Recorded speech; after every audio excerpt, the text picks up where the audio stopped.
Contreras. I'm a professor in ethnic studies here at Saddleback College. And today I have the privilege to uh, invite you, me, and Professor Amani Hussein, we collaborated together to have Sarah come in and give a presentation on her work that she's been doing here locally, and also for those of you that are in my class, it's good for you to check out how she's working with digital humanities and digital projects that she has created, because that is part of a creative research project we'll be working towards the end of the half. But for right now, I want to introduce you to Professor Hussein, who will be introducing our speaker today. Morning, everybody. All right, so Sarah Rafael Garcia is an award-winning Chicana author, multimedia artist, digital archivist, and literary arts advocate born in Brownsville, Texas, and raised in Santa Ana, California. As a child of immigrants and a first-generation graduate, she knows what it means to fail and triumph in life. Her book, Santana's Fairy Tales, is part of an oral history multimedia exhibition awarded by the Andy Warhol Foundation and a required ethnic studies text in the Santa Ana Unified School District. Her work in the digital humanities began as a 2020 US LDH Mellon grantee with the University of Houston US Latino Digital Humanities Center and includes virtual timelines, mapping Santa Ana, the Modesta Avila archives, and mapping BIPOC bookstores, along with digital humanities training for and by the community and ethnofiction through contemporary narratives in classrooms. Garcia is the founder of Libro Mobile Arts Cooperative and the 2023-2025 Visiting Scholar of Creative Writing with the Latinx Lab at the CSUF Chicana/Chicano Studies Department. Please welcome me in welcoming our amazing guest speaker, Sarah Rafael Garcia. Hi, everyone. Thank you for being here. Good morning. I drove all the way in from Buena Park, so I'm always happy to go South County because, believe it or not, I actually went to high school at Tribuco Hills High School. I always tell people it's the biggest culture shock I've ever had in my life to this day, moving from Santa Ana to Rancho Santa Margarita before it was on a map, literally before it was on a map. So every time I come down here, this was supposed to be the community college that I was going to attend. But, again, due to my culture shock, I ended up going to Irvine Valley College for community college. And every time I visit this campus, I kind of regret it a little bit because I have such a pleasant experience with a lot of students as well as faculty. And it's almost like I'm getting to visit somewhere I should have been a long time ago. I always like to start with a little testimonio because I think it's good for you all to relate who I am, and you heard part of that in the bio. So I always like to tell people I am first generation everything, which, in this day and age, when we talk about Apple generation, that means I'm really old. But it also means that I come with a wealth of experience, and that didn't start with technology. And so the fact that I am doing technology as a scholar now says that everybody can do it, because I was going through undergrad in the 90s. So when I graduated with a bachelor's of science in sociology, and the reason it was considered a science degree is because I had to create a web page. And so since I was exploring with digital stuff back then and not realizing that it would be something I would end up thriving in my 40s and now being 50, it was definitely a full circle moment in having these type of presentations. But it also lends itself to let everybody know that because I didn't start with technology in my life early on, it means that you all have the privilege of doing that and being able to use it in different ways, right? I always remind people Instagram is an archive, whether it's for social or use or for scholarly use. And so just knowing that you are using technology in almost, some of you every day, every minute, every 30 minutes, you're already engaging with digital work. How we do it and how it delivers out to the audience is a whole different story, right? Also, as being first generation, I like to say I'm first born in the U.S., which comes with a huge privilege, but also a huge expectations, whether it's culturally or gender-based. So a lot of the experiences I've had have been challenged in many ways, not just through this, white hierarchical society, but also through my own culture, right? When I talk to my parents or family about going to college, or when I talk to about being an artist, definitely not the American dream my family had expected. In some cases, my family still has no idea what I do for a living. So going with that, the reason I got into digital humanities actually started with Santana's fairy tales. And if you're not familiar with Santana's fairy tales, I did gift books to your professors here. So no one should have a problem getting a hold of it. Or there's also an ebook available that's quite affordable. But the whole project was about that. It was about establishing something that's of history and accessible and affordable, and also accessible by language. So the project is bilingual. It's in English and Spanish. And that goes back to my first gen experience. When I published my first book, Las Niñas, which the title's in Spanish, but 96% of the book is in English, and I gave a copy to my grandmother. Both of my, I was fortunate to have both grandmothers in my life. One is still among us, and she's just turned 90. When I gave my book to my grandmother, she said, "What am I going to do with this? It's in English." Right? And she said it in Spanish to me, but she was like, "I can't read this." And that always stuck in my head because I thought, wow, I'm the first one in my family to write a book, and my grandma's like calling me out for not making it accessible to her, right? I mean, she didn't say it in such a way, but that's pretty much what she meant. So my second book, when I got it published, I made a trip in 2019 to see my grandmother, and this time to bring her a copy and show her that it was in Spanish too, in the same collection, so that you don't have to buy two books to get both languages.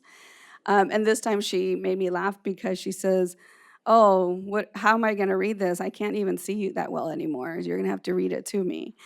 So I was just laughing because even in my 40s, I was dealing with these higher expectations, right, from my family. But I did get to share with her in Spanish what I wrote.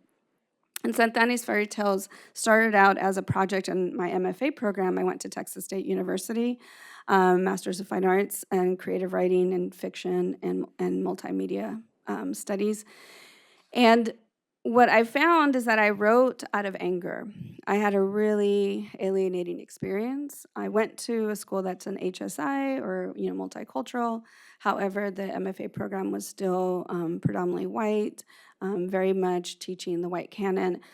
So when I was workshopping some of my stories, instead of my peers giving the experience of giving feedback about my character building or my plot or my style, they really much started criticizing my culture and my use of language, which became a repetitive experience in the workshop. So I actually stopped submitting some of my work and I started writing feminist fairy tales because I had traveled to Ireland and Germany as a result of trying to escape my cohort. So I did study abroad programs. And I realized that there was a common thread in fairy tales, right? Especially being from Orange County. I mean, I always ask a classroom, how many of you have not ever read or seen a fairy tale? Raise your hand. Right? Everybody has. So, and then a lot of folks don't even know where they started, right? And most of them started in Ireland and in Germany. And then on top of that, we have Grimm's fairy tales, which everybody's quite familiar with. Even if you've never read an original Grimm's fairy tale, you've seen a version of it through Disneyland. We have Disney to thank for that, right? But in the original Grimm's fairy tales, it was not happily ever after. It was actually to teach a moral or a lesson. Many times it was the reason we say it's quite grim because of that, right? They're quite grim, the stories. So when I was decided to write feminist fairy tales, I did so as a way to counter the criticism that I was getting in my experience in the MFA program. And I started talking about one particular story, is Zoraida and Marisol. With Zoraida and Marisol, it inspired from real life circumstances. I was in Texas, but I was still very close to my family and community in Santana. And Zoraida was an activist in the community. She not only an activist for undocumented students, but also for trans folks. And she was murdered in 2014. And when the media released the case of her murder, they made it a man-on-man crime, even though there was no reason to do that. And on top of that, they did not address it as a hate crime or as a crime against a woman. And so the community as a whole made an uproar about it, as we should be doing for these type of cases. And they had vigils, they had protests, they had gatherings to discuss this. And I'm watching it from Texas and thinking, what is something I can do? So I reached out to a friend of hers, Alexa Vasquez, who's one of my dear friends to this day, who's also undocumented and trans woman. And I said, let's write a story. Let's keep her name present and spoken. And in 2000, that was 2014. And Alexa said, Sarah, for the same reasons you're saying we should do this is the reason I can't. And so she's like, you do it. And, I will read and be your peer reader. But, someone's going to read a story from a cis woman before they're going to read it from a trans woman. So you write it. And we did, and that called a call and response. So it became a way to capture oral history. So even though I was not recording these conversations, I was transposing them into a style of writing that most people would accept, a fairy tale, right? And then the biggest critique I got was, but these stories are fiction, they're not real. And so I say they're ethnofiction. They're based on ethnography and oral history collections and turned into a narrative that is accepted by the majority, right? And the majority could be anyone, right? And in doing that process, I was being challenged. I said, what if I just offered the archives? What if I offered a way for people to see the truth behind the fiction? And that was actually my first introduction to digital humanities, was like, I just want to prove to people that these characters are human and that we live these experiences every day in our communities, especially in Santana, which is highly being impacted by gentrification and whitewashing and ethnic cleansing through decades of work, right? And Zoraida is just one narrative. So I always like to start my presentation giving thanks to Zoraida Reyes, because I would not have this opportunity today had I not had her story to start with, an unfortunate tragedy, right? But then you can continue to learn the history of how Orange County got started, Santana particularly, through the first story, The Carousel's Lullaby. Just a House gives you an introduction to one of my favorite characters and who I am continuously haunted by in a good way, Modesta Avila, who's the first felon out of Orange County. How many of you have heard of Modesta Avila before today? All right, one person. That's more, that's more than usual, thank you.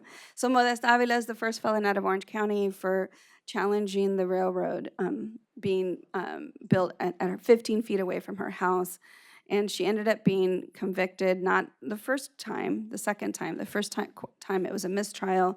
Second time after they made her a loose woman in community because she was unmarried and very friendly with the Santa Ana boys. That's what the newspaper headline said. Somehow they found a way to convict her for obstructing the development, which she really didn't do. She just hung a clothesline over the railroad tracks that were already built and the train was already running as a complaint and a reminder to saying, you built on my land, you needn't pay me. So they claimed eminent domain among a lot of households and took property to build the railroad. And most of them were with Mexican or indigenous folks. And so Modesta stood up to that, and that's why she was convicted. So it's a great story, and you'll hear more about her in the years to come from me as well. And then we have Hector and Graciela, which again, this talks about the reason the community fought for tenant rights when rent control, but also a mixed status home, which, when parents are undocumented and children are U.S. citizens, and that portrayal and how it plays out. This is also an homage to Hansel and Gretel. So how many of you are familiar with Hansel and Gretel? Right? Almost the whole room. Did you know in the original Grimm story, it was not a stepmom, it was a real mom? Did you know that? Right? So they changed the story throughout the years to make it more appeasing to society, because who wants to hear of this horrible mom that left her kids in the forest for the witch to eat, right? So they made her a stepmom. She was never a stepmom. She was the real mom. And with Hector and Graciela, I talk about like the parents having to deal with retens. How many of you know what a reten is? Okay, a couple people.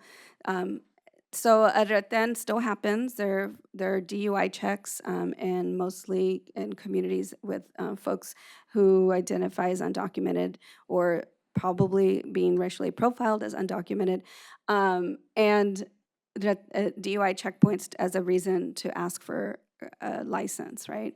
One of the reasons that we have the quote unquote real ID coming out, and or being enforced in May, is to have probable cause to ask people for a driver's license again, right? So it talks about a retén being the reason the mother pushes the kids out of the car to run, because they're scared to see what would happen to their kids if they're caught up in the retén with their parents who are undocumented, right? So again, the kids are like the kids in Hansel and Gretel. These young folks are left to their own devices to survive in this forest, which is known as an urban playground, Santana, and how they encounter different situations based on the fact that they're children of immigrants. And then When the Mural Speaks is of Logan Barrio, and that leads me to one of our community projects. How many of you have heard of Barrio Logan? San Diego, Barrio Logan, Chicano Park, right? How many of you have heard of Logan Barrio in Santa Ana? So we had only had a couple of hands for Chicano Park, which is astonishing. We need a whole other presentation, and you can bring in my husband for that, for Chicano Park. But Logan Barrio in Santa Ana is one of the oldest barrios in Santa Ana. That was the original Mexican barrio. It's 138 years old. However, it was created as a form of segregation. So only that was the only place Mexicans could live and eventually buy houses. And then anybody that looked Mexicans, which included like your Achamen and Juanenos and Tongva folks, were displaced into that neighborhood as well. It's still one of the longest standing neighborhoods in Santa Ana.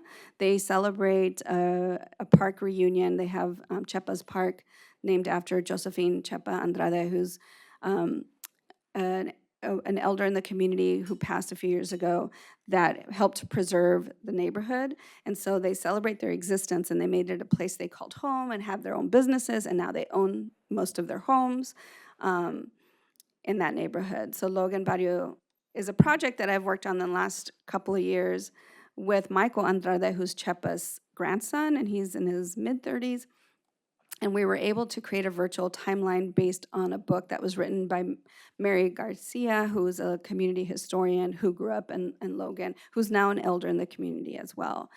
So this gives you an example of a virtual timeline. So Santana's fairy tales, the easiest thing about that is that this was all done in a PowerPoint presentation and then converted to a website. But now we're talking about virtual timelines. How many of you have seen a virtual timeline before? Okay, cool. We're catching up with technology here, right? So a virtual timeline is just this. It just gives you data and photographs, and in our case, we create citations so people know where we got the information. When I do any projects in Santa Ana or OC based, what I like to prioritize are local journalists and scholars, because oftentimes folks forget that we have historians here. We have, Gustavo Arriano, who's how many of you heard of Gustavo Arriano? No one? Oh my gosh, okay. I'm gonna recommend to your profes to bring him next. So we have only have one or two hands that I saw for Gustavo Arriano. Google Gustavo Arriano. That's actually a task for my class at Chapman this semester, is to Google him next week. So Google Gustavo Arriano. He's a journalist for the LA Times. Prior to that, he was at OC Weekly, which no longer exists but is dearly missed. So we try to cite local journalists and scholars to show that we have been here and been doing the work for our community, right? So this virtual timeline, which you all can visit at loganbarrio.org, is just one example of how we are preserving local history, and in this case, prioritizing one of the longest standing barrios in Santana. But that takes me back to Libromobile. I won't ask how many of you have heard of Libromobile, because I'm seeing a trend here. But Libromobile is Santa Ana's only independent bookstore. Santa Ana, as you know, gets a lot of different headlines in the media. So mostly negative than positive. But one of the things that I pride myself in saying, I'm from Santa Ana, is that I come from a diverse community. And although some would say it's mostly Latino, that's not how it used to be when I grew up. I mean, I grew up with Samoans and Tongans, Black, white, Koreans, Vietnamese. I had a very diverse community, and so for me growing up, that was the norm until I went to Tribuco Hills High School. And then that was a whole different experience, right? My experience at Tribuco Hills High School made me realize that I was not part of the norm. In fact, my first semester is when I experienced racism. It was the first time in my life I had ever been called a beaner. And I still remember that day quite vividly because I had no idea what it meant. And all I could think of was like, yeah, I like beans. I do eat beans. What's wrong with beans? So and after that, I was exposed to more forums at a larger scale in the region, and that's when I started realizing that I was very fortunate to have the diverse upbringing I had in Santa Ana. So Libromobile is a result of our only bookstore closing in 2015. Libreria Martinez was open from late 80s to 2015, and they focused on Latino and Spanish books. Libromobile started in 2016 as a push cart, and now we have a brick and mortar off of Bristol and McFadden. We prioritize Black, Indigenous, people of color, local authors, and that doesn't mean we don't have white folks in there. We do, especially our allies, as well as a big collection of LGBTQ plus books for all ages. And we also prioritize Spanish and bilingual and multicultural books. And we do this because Orange County is 60% people of color. And so we want to make sure that we represent the local demographics and provide an alternative to what's already available at Barnes and Nobles, right? So I encourage you to visit. You can visit online. You can also follow us on Instagram. But one of the things that we do, as well as being a bookstore, is that we offer digital humanities programs as a result. The digital humanities is often misconstrued as for scholars only, right? But like I said, all of you are doing some form of archiving already, whether you're revisiting your grandparents' photo albums or you're listening to the same story told over and over by your tia or your grandma. That's all form of archiving, right? Now, what you do with it is what makes a difference. So at Libromobile, we decided to bring these scholarly practices into the community where they initiated and started, right? So we have LMAC projects, and in this case, I'm teaching young folks between 16 to 30 how to do virtual timelines. So a volunteer did our virtual timeline of our existence as a bookstore. And this is just give you an idea how I started. I started with a push cart and pushed it around downtown and eventually ended up in a space. But other projects that we have had, that's one of my favorites, is Mapping Santa Ana. This is a counter map. And a counter map because in 2020, the city of Santa Ana released a tourist map to show the community where all the bars and restaurants and parking is. Unfortunately, they hired an artist from Philadelphia, a man, an older white man who had never stepped foot in Santa Ana. So all the images and references on the map, well, one, everything was green. And if you ever, how many of you have been to Santa Ana? Do you see that much green space? No. Right, so this is actually an accurate portrayal of how much green space we have. And then all the people on the map were white. And it's not saying that we don't have white people. We actually do. We also have a great, rich area, Floral Park. But the majority of Santa Ana, it's 300,000 residents, 80% are Latinos, right? And then we have a large undocumented population as well. But we also are adjacent to Little Saigon, which is the largest Vietnamese population outside of Vietnam. We also have Little Arabia near us in Anaheim. So to say that we are a predominant white city is a false perception, right? So I partnered with Roger Reyes, who's a local artist, and we decided to counter the map by creating our own caricature map because it was all based on cartoons. And I created a story map. And a story map, just like the virtual timeline, I tell people, if you can do Instagram, you can do a story map.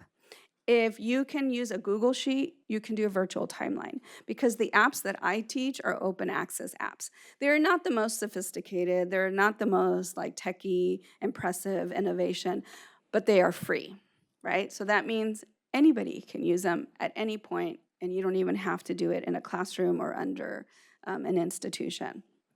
And a story map is kind of cool because, like I said, it's like it's like Instagram, because all you do is add images and text. So you upload the images you want and add the text. And one of the things that we do is add the data that we can find, again, prioritizing local journalists and local scholars, and then in a way give them a citation. So you're able to hyperlink, and it'll take you to that information. So I got all my information about the water tower, which was once called Santa Ana's water tower, right? But now it's called the downtown Orange County water tower. So it's kind of giving people history of that place, but you can find out where I got the information through a hyperlink. And then the other thing that we've been doing is adding real archives. This is an article I wrote for Westways magazine, which is a tourist AAA magazine, but I focused on archiving the longer standing murals. So you can find this online through Westwaves, but now we have an image of the Veterans Mural, which is a character in Santana's fairy tales. When it's the chapter called When the Mural Speaks, it's based on this particular mural and that restaurant next to it called La Chiquita. But I'm also partnered with Santa Ana College. Their library tech certificate program provides an intern every semester, and they start collecting archives. And we focus a lot on a book called A People's Guide to Orange County, which Gustavo Arellano is one of the editors, along with Tui Vo Dang and Elaine Lewinick. And this book cover is literally just a guide of radical history in Orange County. But we collect the information and end up putting it in the story map so that people can have bits and pieces of history of Santa Ana.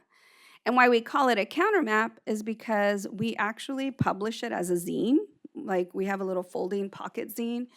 We give it away at the bookstore. We give it away at the gallery that I have. It's called Crear Studio, and I'm going to show you that next. And people can take it away, and it has a QR code, so they scan it, and it takes them to this map. And we do it as a counter map because when you get a map in a downtown area, you expect to know where the entertainment, the food, the bars, all the fun and exciting stuff, right? So we lead people to believe that that's what they're going to get when they scan the QR code. And instead, they get all the history. So they learn where Santa Ana's Chinatown used to be, which is now a parking lot that people use to go to the bars. And so they learn how in the past, the area had attempted genocide on Chinese folks and at that particular spot.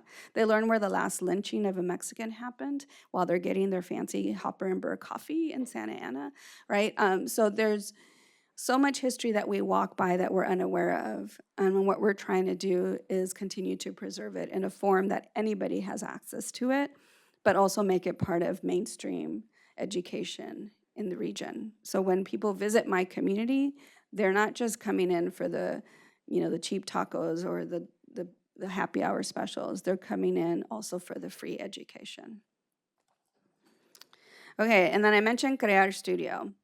So with Libromobile, we have a gallery that started as a result of learning that the majority of the art spaces in Santana, or Orange County in general, are white-led and still white-focused, and they still bring in more artists from outside than anything. I think one of the jokes that we have as local artists is, like, every time they bring in an artist from Mexico, I laugh, because I'm like, there's like 80% of us here, and we all have some ancestral ties to Mexico, right? Pick me next time. So one of the things that I also started was a gallery that we've prioritized Black, Indigenous people of color from the region, so locals first.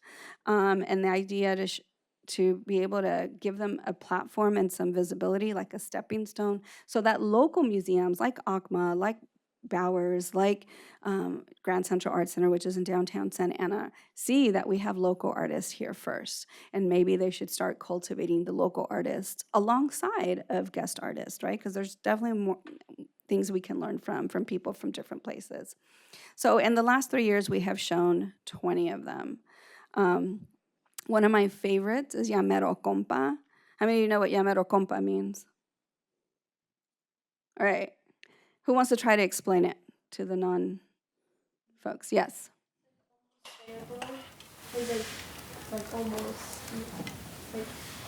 Yeah, no, I think you said almost there. Like, are you almost done? Are we almost there? It's like when you're on a road trip with your parents and you're like, are we there yet? Are we there yet? Right? So Llamero Compa is an exhibition by Jesus Cortez, who's a local poet and artist. But on top of that, he's also a gardener by day.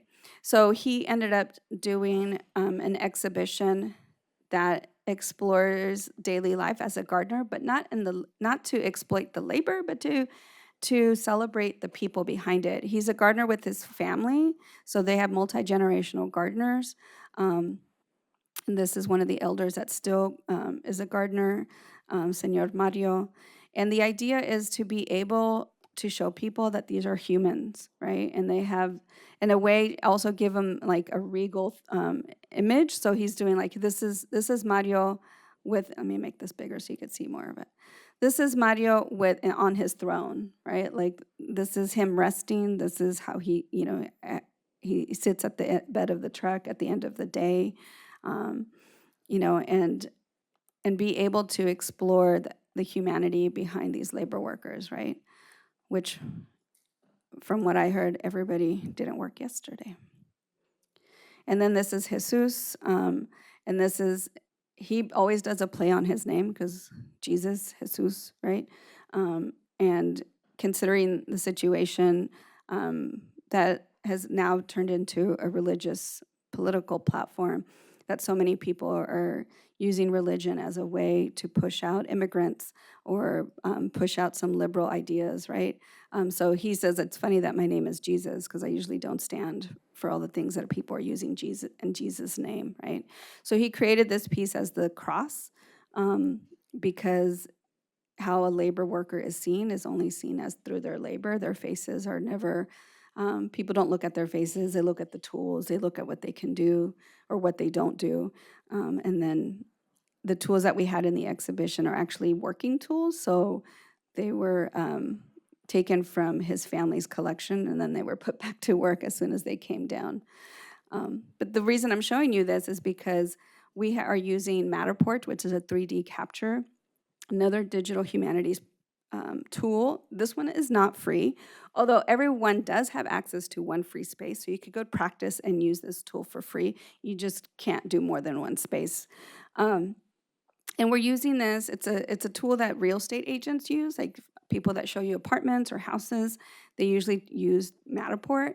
And we decided to use Matterport. I say we, but it's me. I decided to use Matterport because I'm using a capitalist tool to create community and to counter the narratives in society about who gets to be an artist and what is considered art, right? So now we're funded through grants to be able to do this work. And in the last 3 years, we have captured 20 exhibitions in this space in downtown Santa Ana. The beautiful part is that artists are never expected to pay for their own art. We have enough, we've had enough money to give them an allowance, like a stipend, right? And we pay for all the stuff that is needed for the exhibition. But we can't afford to pay them, so what we do is offer them a platform. We're like, we are gonna archive your work. We are going to create a press release. Jesus was covered in the LA Times, right? He has then since gone to present his artwork in different art spaces and gotten paid for it. He also was our featured artist at the Trieste International Art Fair that's hosted every year in Torrance, and we've been invited back as a result. So these are just one ways that we can use the digital humanities to create change, education, and visibility. So that's part of what we say Libro Mobile is more than a bookstore. We do quite a bit of things besides sell books, and one of it is doing digital humanities, right? Some of the other things we've done is offsite captures. This is Roger, who helped me do Mapping Santa Ana, but he has a mural in Santa Ana that we were able to capture as well, and be able to share it with everyone. So even though you don't make it to Santa Ana, and even if you did, this parking lot would be full of cars, so you wouldn't be able to enjoy the mural at its fullest. We were able to capture it one early morning before people park there and create a digital copy, and it's archived.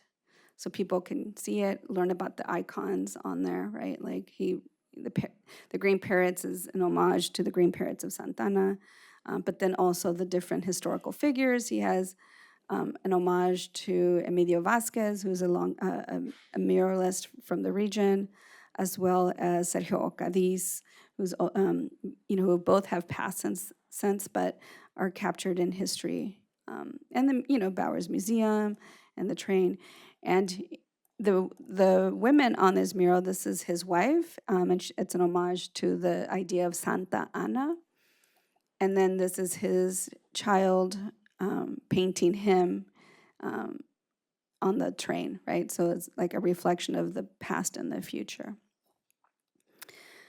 All right. And then something else I want to talk about, just to give you some information when we do this work, is about community-centered ethics, because so often folks strive to do this type of research without thinking of how you might impact the community, right? What's really important to know is that even when you're from the community, you can still be exploiting people. You could still be exploiting yourself.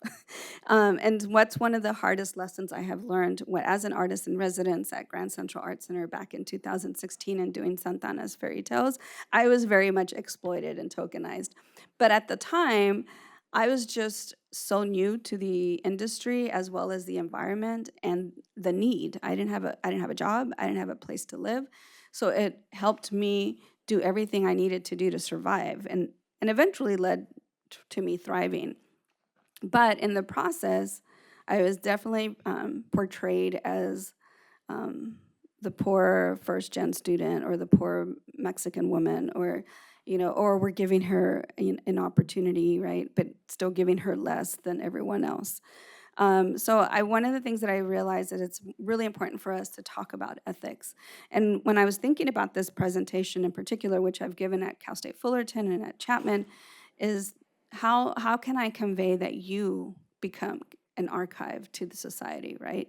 So I was looking for all these great quotes from Audre Lorde, from mentors that are in digital humanities, and I thought, you know what? I'm just going to pull from my quote, because these are the reasons I started writing, right? My family, my culture. Everyone's life has a story to tell. My family, friends, identity, gender, community, and culture are more than just characters worth writing about. Our shared memories evoke laughter and tears that transcend through all life experiences and U.S. history. That's why I preserve our lives in books and archives. One of the coolest techniques that I've learned in digital humanities is doing an environmental scan. It's just a fancy way to say do your research, right? An environmental scan, the difference is that you are looking for similar projects, right? Mind you, all of this can be used to counter my work too, right? So at this point, anybody can do digital archives for whatever reason or whatever narratives they're trying to counter it, as we see in the news media now, right? But one of the things that's really important is collaboration, because when you are doing this work, you're doing it from your perspective. And all of this was done at the beginning from my perspective. But then even with Santana's fairy tales, there was 5 of us that collaborated: musicians, visual artists, archivists. And so the idea is you can gain more knowledge through collaborative work, right? So collaboration is essential in community-centered ethics. It can be useful to revisit the questions and inspire you to research your project. For example, you might ask yourself, and these are really important questions: why should I tell this story? Am I a relevant narrator or scholar? How can my own representation expand on the facts of this research?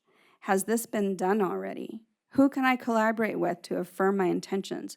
Or should someone else have the authority instead of me? Going back to Zoraida. Zoraida is an undocumented trans woman. I have never been undocumented, and I don't identify as queer, right, or part of the LGBTQ community. So one of the things I repeatedly say now in 2025, people say, oh, but you started with Soraya the Story. I said, yes, I collaborated with Alexa Vasquez and started with Soraya the Story. Would I do that story today? No, because there are plenty amazing trans and undocumented writers doing the work publicly, getting published. So my job would be to uplift those folks who are doing the work now, right? Should the story be excluded? No. I still think if I'm doing community work, those are the communities, folks that I should definitely be helping. So if I'm going to do work with undocumented or trans narratives, I should be including undocumented folks and trans folks in the project, right? And that's all what this says, is like make sure when you're choosing to do the work that you're doing it collaboratively and thinking about ethics along the way. Because in the end, no matter what level of this type of work that you do, all of us that have the chance to do this, we're doing it out of power, privilege, right? And all of that is represented in storytelling, right? I have the power to get a book published, so therefore I did, right? But how I did the research is what matters, is more, not that the book got published. And then creating safe, brave spaces for sharing stories. Most of this information comes from Voices of Witness, which is you can Google Voice of Witness, and it's a website. They do beautiful workshops on oral history collecting and these type of projects. They also do it on a sliding scale. So anyone that's looking to attend their workshops, you can tell them, I'm a student, I don't have that much money. And sometimes they'll only ask you for $25. Meanwhile, a professor who has a salary will have to pay the whole fee, right? So I recommend them all the time because their ethics are based on community and social justice, and they're also accessible. But these are some of the guidelines that they provide. So I just want to show them to you and move on, just to give you time to ask questions.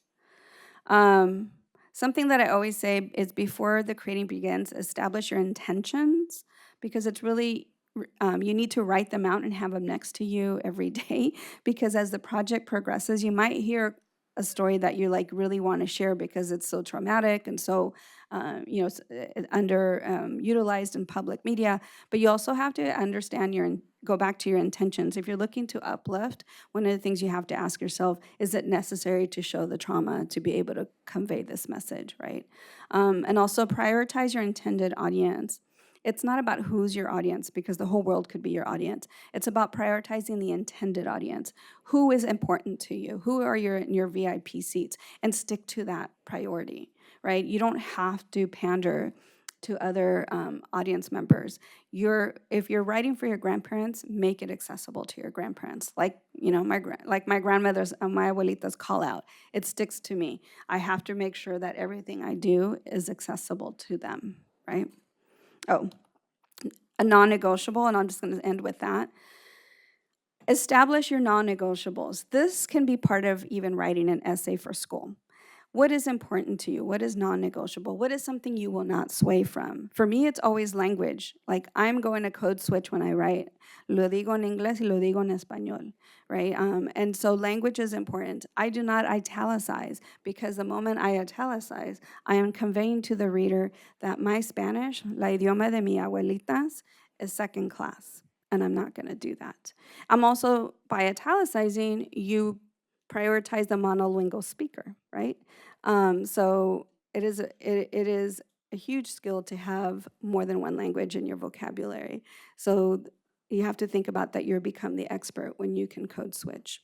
And then other things to think about, like what is a non-negotiable, gender, ethnic and racial and LGBTQ terms, and who profits from the work, right? Like those are things, who gains the most, and what do you have to give to the population you're collecting information from. So I'm going to end with that to give time for questions, but at least I got to the non-negotiables, because that is something that I think everybody needs to hear about. Any questions? You said you were working with youth who are 16 to 30. Can you tell us more about what you're doing? Yeah, so with the bookstore and the gallery, I partner with the City of Santa Ana Youth Employment Program, and they have different various programs, and they hire youth between 16 to 30, the transitional age, and then they select where to work, and a lot of them select to work at the bookstore or at the gallery. So I always ask them for their interest and go from there. And right now we have Kay, who's working on our oral history project. So like part of our digital humanities is we've been also partnered with the UCI Special Collections and Archives, and they have given us funding and interns for the last 3 years during the spring semester, or they're in quarter system, right? So they started out first with the first year, 2 or 3 years ago. They asked me what we needed, and I was like, I need someone to help me put together how to do oral history, because one of the things that I didn't follow my rules about intentions and environmental scans. That's how I come up with this presentation, because of my fails in doing this as a community member. I was like, I have a computer, I have a recording device, I can do oral histories. Someone came in and said, I want to do an oral history. And I said, oh, this, and scan things. So I was like, oh, let me set you up with the scanner. And I gave them the scanner, showed them how to use it. And then I said, here, plug it into your computer. It wasn't compatible with her computer because she had an older computer.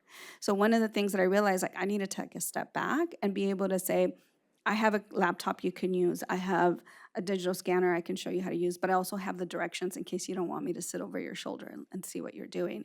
So now we have young folks that are actually creating the how-tos as well as learning how to use the material. They come in not knowing how to use, we're using their story, which is an oral history version of Zoom that is specifically made to collect oral history.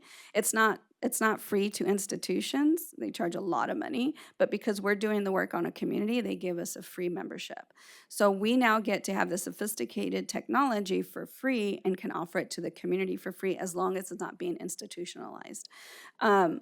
And so the youth are learning how to do how-tos. They did a how-to zine, so now we have this on our website, but also with the idea that we're not replicating what's already out there. We are connecting people. They also did so year one, they did the zine. Year 2, they did the oral history webinar, which is kind of cute, so I'll show part of it. And so they did this all Oral by history is the art's iPhone mode of study and and a then method placed of in gathering, preserving, the and bookstore. interpreting. And so their job was to use the tools we have and show people how to use oral history devices that we have there, which means, handheld recorder, and using your computer. And then we also have resources. And right now, Kay's also working to create samples of oral history projects. So she's doing an oral history of local Orange County authors. And Kay had never done oral history before. And so she started out as an intern with UCI 2 years ago and is now our digital humanities coordinator at the bookstore. And mind you, she also created this whole webpage for us on oral history. So we're definitely teaching folks to do other stuff. And at the gallery, it's the youth that are doing the scanning and the metadata. I don't do this metadata anymore. I just edit now, which allows me to come and do stuff like this, or else I'd be at the bookstore or gallery right now instead of here. Any other questions? Yeah, hi. You mentioned that you went to Trabuco Hills High School. I went there too. I graduated 2023. I just wanted to know, what was your experience going there? I went 1988, and I graduated. I was the first four-year class to graduate from Trabuco in 1992. I was only at Trabuco my freshman year and my senior year. I got kicked out my sophomore year. I was one of 10 people of color. There was only 2 black folks on campus. One played football, one was a cheerleader. In fact, she went on to be part of Baywatch. I know. The Cavarici brothers went there during one of my time, like the Cavarici clothing brand. There was a girl named Reagan, and I still remember this because she had a white convertible BMW that said, Reagan's car, daddy's money. The year I was there was the first year white supremacists came on campus and put swastikas. A few months later, black folks in Rancho Santa Margarita had Burning Cross on their yard. I was called a beaner, a wetback, and then the principal decided that it was best I wasn't on campus and referred me to Silverado High School, which was known as Red Eye High. I excelled there so much that I got the Kiwanis Award. I got straight A's. And then my mom realized that I was seeing my boyfriend after noon because they would let me out of school since I was such a great student. And she sent me to Texas. So I ended up going, mind you, my mom had reason. I would come to Santa Ana. I would take the bus, lots of buses, from Rancho Santa Margarita to Santa Ana to see my boyfriend who was in a gang. So then I got sent to Texas, Del Valley High School. Again, I was like a great student, editor of the newspaper. I was in drill team. I was in 2 religious groups. And I made my way back because I got all A's and B's, which allowed me to return to Tribuco Hills. And the only reason they let me back in because of my grades for sophomore and junior year, but I was on probation the whole time. So if I missed one class, I'd get kicked out. That was my experience at Tribuco Hills. I guess like for someone that didn't come to this presentation and you were trying to convince them to come to this presentation, what would be like what would you say that would convince them to stay, and what would they learn from this? Like, you know I what I think the mean? most important, I mean, I'm sure there's someone or a few in the audience that don't agree with my social justice stance or my political views, but that's okay, because what you're learning is that you can use these diverse platforms to put out information in an educational way, right? So, and that's the same thing with my bookstores. A lot of folks that criticize our bookstores, like, oh, you support Palestine, oh, you support undocumented communities. And I'm like, yeah, but we still have Charlotte's Web on our shelf, right? We still have Harry Potter, like, even though that author's problematic. Like, the problem isn't about alienating other people. I'm just including everyone, right? And so the door is open to how you use the tools. But it's also like we got to start changing the way we put information out there, and also accessibility, right? There's just as many folks who would be opposed to my political stance who don't have access to education, right? So the idea is offering education on an accessible platform. So hopefully one of these tools intrigues everyone enough to try it out. We have another question right here, and then I'll go over it. Hi, I was just wondering, like, when in your like young life did you want to start telling like stories and spreading stories from minority communities? Like, what inspired that? I'm so old that I didn't have a choice of who I read in high school. I didn't read my first person of color till senior year. And it was A Hunger of a Memory by Richard Rodriguez. And it was so depressing because he hated the color of his skin. And at the time, it was before he came out as queer. So he's out now and he's much happier in life. But at that time, he really hated himself. And it was evident in the book. And I just thought, like, wow, this is what my people write? Like, I don't, like, somebody needs to write a different book. But then I went to Irvine Valley College and I met Lisa Alvarez. And Lisa Alvarez was my first ever Mexican-American teacher. She was my first teacher of color. And she was my first year at community college. And she taught a great book that I still, Visions Across the Americas, that I still have. I did not sell back any of my books from my first creative writing teacher. And I read Malcolm X. I read Amy Tan. I read Pat Mora all in one semester. Can you imagine my mind blown, like in different ways? But I actually started writing. I just didn't share when my dad died. I was very unfortunate. My dad died when I was 13 years old. I turned 14 the year he died. 13 years old. And it changed our dynamic in our household. And I started journaling then, and I've always written since then. But I started sharing at Irvine Valley College. Here's another question. It's not really a question. I just wanted to, like, as a consolation, I graduated Tribuco Hills High School 2024, and it's still very, very, like, prominently white. but it's gotten a lot better. We did have a stabbing incident, but But it's it was not got- race related. yeah. But it's gotten a lot better, yeah, in terms of like inclusion and like yeah. That's good to hear. I mean, I figured mine had a lot to do with the first 4 years. So Hi, so I have a trans sibling who has a very grim view of the world due to recent actions of the presidential administration. What are you guys doing in terms of like protecting trans rights? at the bookstore or me as in general? Just you as in general. I think for me, I'm a huge advocate and ally. Even at the bookstore, we have all-inclusive flags everywhere. Like, what's one of the things, even when, and people take them and we're happy to give them away. We have trans flags too.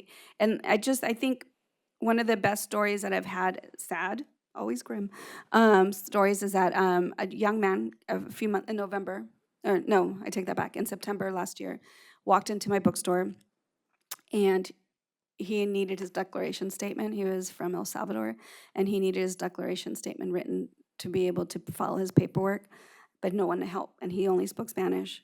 And I asked him in the end I helped him, and then in the end I said, "How did you come to find the bookstore?" And he goes, "I saw your flag, and I saw words in Spanish, and that's helped me come in here." And it turns out he was, he identifies as gay, possibly trans. And so then I ended up helping him also find resources in Spanish, because we have the LGBTQ Center in downtown that also has Transgéneros en Acción, and a whole group just for Spanish speakers. So we have we're, as a front, we're a bookstore, but inside we're a cultural and resource center. So the idea is that we don't have the capacity to offer everything or the right knowledge. I mean, so all I can do is give them resources and make sure they find their way there. To the point where I called the LGBTQ Center and spoke to the folks doing the work there. I said, "I'm sending someone," and they said, "Okay." So then they call me and say, "He arrived. He's safe. He's here." And so those are small gestures. Unfortunately, I don't have funding or even greater gestures I can do. But another thing that we also do is every year that we have our anniversary festival, we do not start it without a drag queen or drag king story time. And that's the idea, is that it's for all ages, right? So every year, no matter what, we pay a drag performer to come and do, drag queen story time, because the library, when they hosted it, they got protested, and the librarian said, the library will never do it again because it's a public entity. Will you do it? And I was like, yeah, I'll do it. And we've been doing it since 2018. Again, as to offer instead of focusing on the trauma, we're focusing on the celebration. And so therefore, children and parents and teenagers, everybody's there to celebrate Drag Queen Story, or we had our first Drag King last year, Drag King Story Time too. Hope that helps. I was just wondering, when you were explaining how it's important to not exploit the voices that you're telling the stories of, I was wondering what you meant by saying that you felt like you exploited yourself sometimes. Yeah, when we're desperate for opportunities, we ask, what do I need to do to get this position, right? And sometimes you have to sing and dance, right?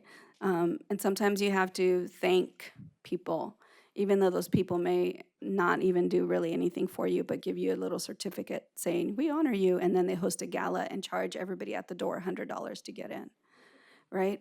That has happened to me quite a bit.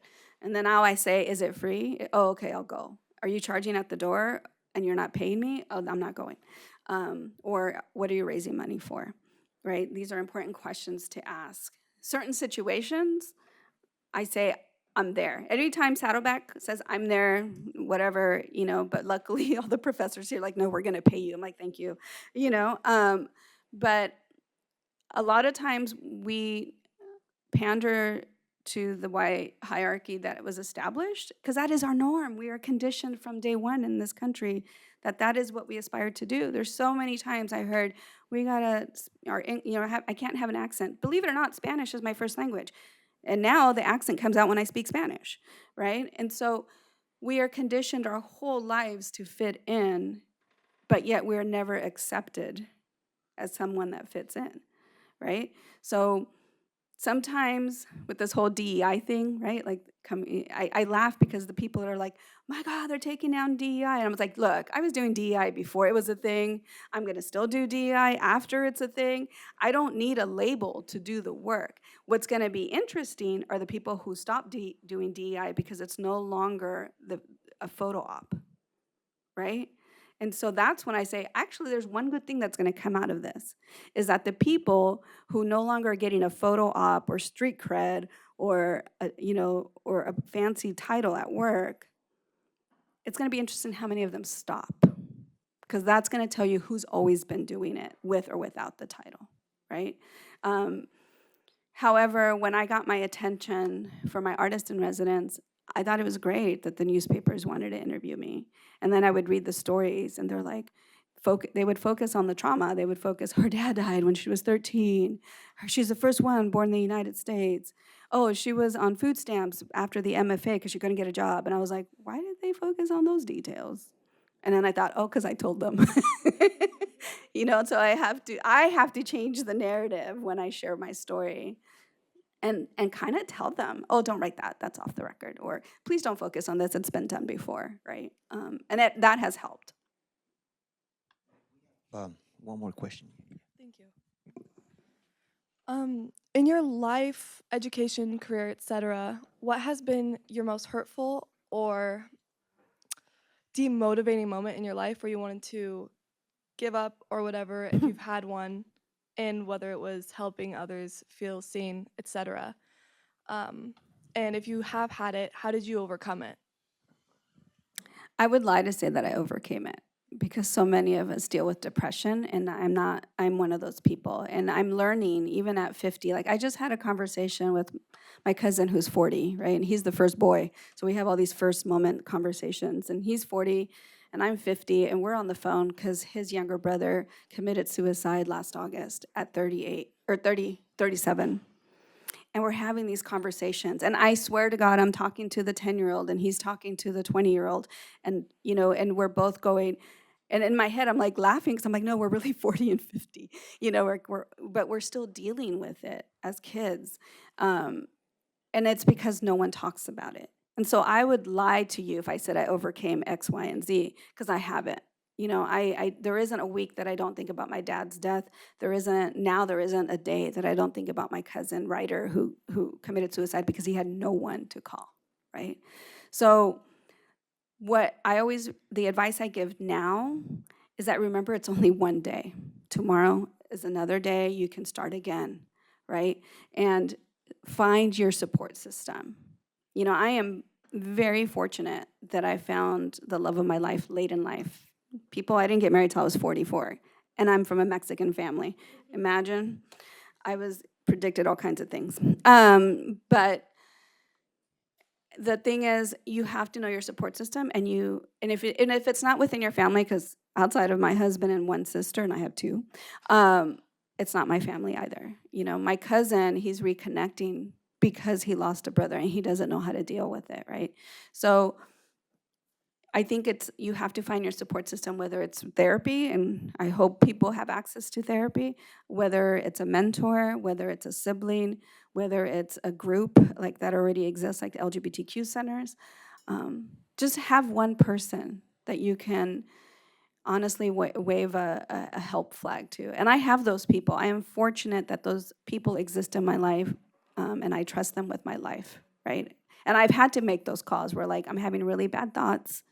Can you come and just pick me up, And that's the truth of it. And it's not to say that now that I'm a, visiting scholar or a published author or someone that gets invited to talks like this, that I don't have those moments still. I do.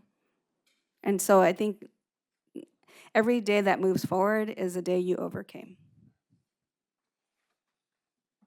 Thank you so much, Sarah. Everybody, will you please help me in thanking our amazing guest speaker?